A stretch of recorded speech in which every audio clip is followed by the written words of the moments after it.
Kiera Bergman was a young woman with a bright future ahead of her. At 19, she had already accomplished so much, driven by a fierce determination and an unyielding spirit. She had moved from her hometown in San Diego to Phoenix, Arizona, seeking new opportunities and experiences. She was a free spirit, eager to embrace the world and carve her own path. She dreamed of a career in the beauty industry, her passion ignited by the transformative power of makeup and hairstyling. Kiera's infectious laughter and radiant smile could light up any room. She had a way of making everyone around her feel seen and appreciated. Her friends and family were drawn to her warmth and kindness, finding solace in her unwavering support. She was a loyal friend, always ready to lend a listening ear or offer a shoulder to cry on. Kiera's compassion extended beyond her immediate circle, as she was deeply moved by the struggles of others. Kiera was a beacon of hope and positivity, her optimism contagious to all who knew her. She believed in the power of dreams and pursued her own with unwavering passion. She had a natural talent for connecting with people, her empathy and understanding bridging divides.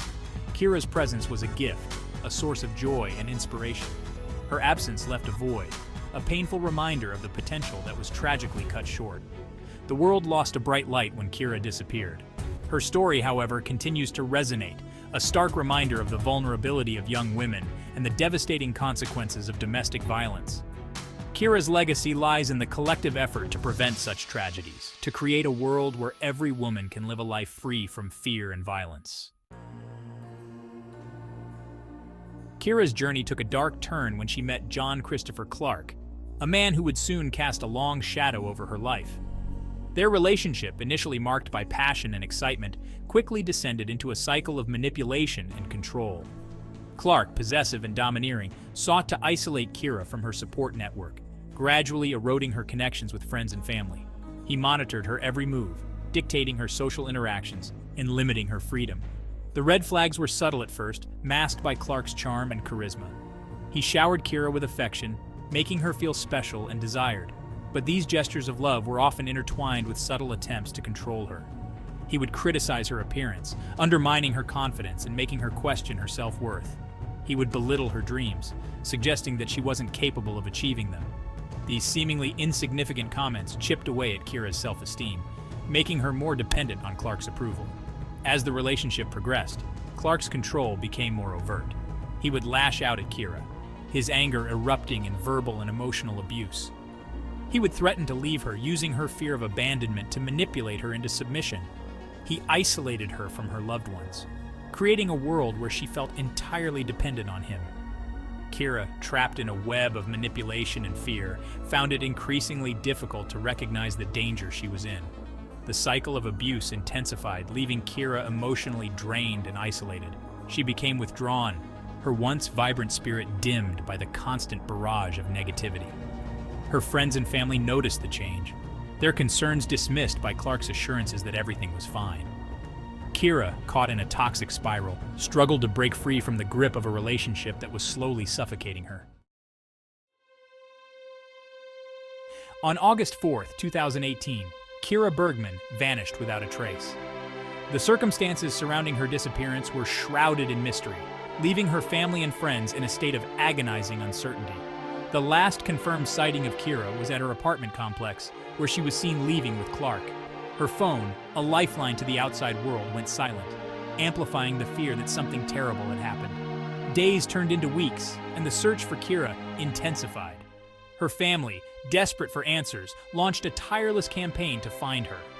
They plastered missing person posters across the city, shared her story on social media, and pleaded with the public for any information that could lead to her whereabouts.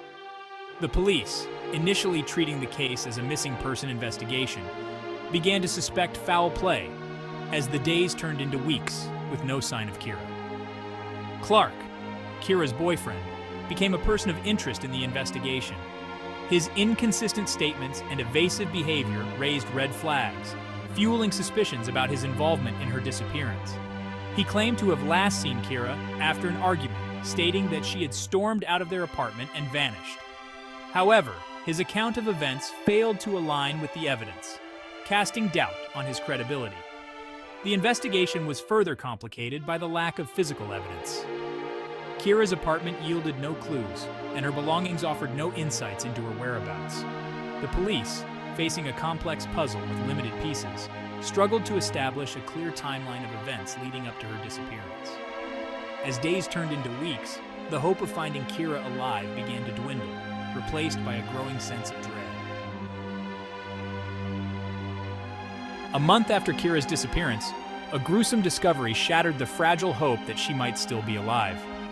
Her body was found on the outskirts of Phoenix, abandoned in a remote desert area. The news of her death sent shockwaves through the community, transforming the missing person case into a homicide investigation.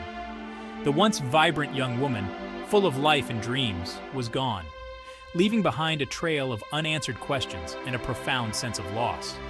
The discovery of Kiera's body marked a turning point in the investigation. Forensic evidence pointed towards foul play, confirming the suspicions that had been swirling around Clark. The medical examiner determined that Kiera had died from blunt force trauma, a brutal end to a life cut tragically short. The focus of the investigation shifted towards building a case against Clark, gathering evidence to prove his involvement in Kiera's death. The evidence against Clark began to mount. Investigators uncovered a history of domestic violence, revealing a pattern of abuse that had plagued Kiera's relationship with him. Witnesses came forward, sharing accounts of Clark's controlling behavior and explosive temper. Financial records showed that Clark had withdrawn a significant amount of money from Kiera's account after her disappearance, suggesting a possible motive for her murder. The pieces of the puzzle were slowly falling into place, painting a grim picture of Kiera's final days. The investigation revealed that she had been trying to break free from Clark's control, seeking a life independent of his manipulation and abuse. Her attempts to assert her independence, however, were met with violence, culminating in her tragic death. The discovery of Kiera's body brought a sense of closure, but it also ignited a burning desire for justice.